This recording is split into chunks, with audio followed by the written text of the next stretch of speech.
Yung taong nagtaksil sa'yo, yung taong nagsabi ng masama laban sa'yo, o yung mga taong para lang maging mabango sila sa iba. Tapos ikaw, na kaibigan nila, binabaho nila. At madalas mangyari ito doon sa mga taong patas na lumalaban. Kaya kung isa ka sa mga nakadanas ng ganito, yung pagkatapos mong pakisamahan at itrato ng ayos, gagawan ka pa ng kwento.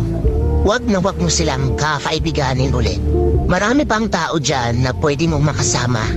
Yung tao na magiging masaya kasama ka.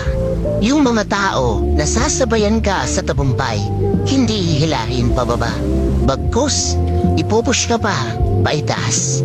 At tandaan mo, ang ahas, nagpapalit lang yan ng balat para maging mas malaking ahas.